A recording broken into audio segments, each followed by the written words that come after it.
अचानक से एक चील पैर में चिट्ठी पकड़े हुए उड़ते उड़ते राइस्टार के गांव में घुसती है। वह चील काफी खतरनाक और बड़ी सी थी। दूसरी तरफ गांव में राइस्टार प्रैक्टिस कर रहा था। उसको अंदाजा भी नहीं था कि आगे उसके साथ क्या होने वाला है। तभी वही चील आकर चिट्ठी को राइस्टार को देती है और वहाँ से फौरन उड़ के चली जाती है। राइस्टार चिट्ठी खोल के देखता है तो उस पे मैं आनंद नगर का सरपंच हूँ, राइस्टार हमारी मदद करो, ऐसा लिखा हुआ था। उसके बाद क्या था, राइस्टार अपने बाइक में बैठकर आनंद नगर के लिए जाने लगता है। कुछ घंटे बाद राइस्टार आनंद नगर में पहुंच जाता है और रुक कर देखता है तो एक घर के पास काफी ज्यादा भीड़ थी। राइस्टार फौरन बाइक से उतरकर जाकर देखता है तो वहां पर एक आदमी की लाश गंदी हालत में पड़ी हुई थी।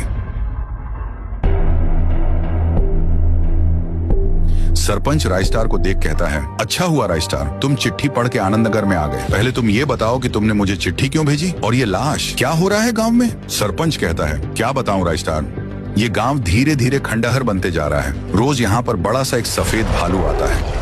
वह काफी खूंखार और मौत का भूखा है। जैसे ही उसे कोई भी इंसान दिखता है वो उधर आकर उस इंसान पर हमला कर देता है। अभी तक उसने 15 लोगों को मार दिया है। रोज गांव के लोग उस भालू से परेशान हैं। लोगों के पीछे पड़ता है। अब तुम ही हमें इस भालू से बचा सकते हो। वह भालू गांव के जंगल की ओर गया है। तभी गांव वाले राइस्टार के नाम से नारा लगाते हैं, राइस्टार जिंदाबाद, राइस्टार हमारी आखिरी उम्मीद है। उसके बाद क्या था, राइस्टार गांव के जंगल की ओर चल पड़ता है। राइस्टार जब जंगल में पहुंचकर छुप के देखता है तो हैरान हो जाता है। वहाँ वही भालू बैठकर रो रहा था और किसी की याद में डूबा हुआ था। राइस्टार ने सोचा, जरूर इसके साथ कोई अनहोनी हुई होगी, तभी ये इतना रो रहा है। राइस्टार ने सबसे बड़े जंगल में जाने का फैसला किया। जब वो बड़े जंगल में आके अपनी बाइक रुकाता है तो उसे वहाँ जंगल का रखवाला दिखता है। फिर राइस्टार रखवाले से सवाल पूछता है, अरे भाई, यहाँ पर कोई सफेद भालू रहता है क्या। रखवाला, हाँ, यहाँ पर सफेद भालू और उसका बच्चा रहता है।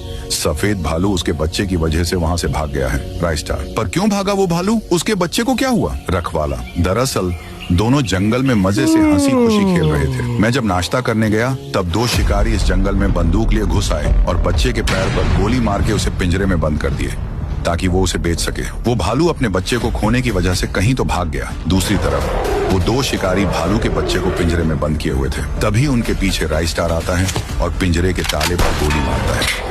गोली लगते ही पिंजरा खुल जाता है। पिंजरा खुलते ही बच्चा दोनों पर हमला कर देता है और उनकी छटनी बन जाती है। फिर राइस्टार बच्चे को उसके पापा से मिलवाता है। दोनों भी बहुत खुश थे।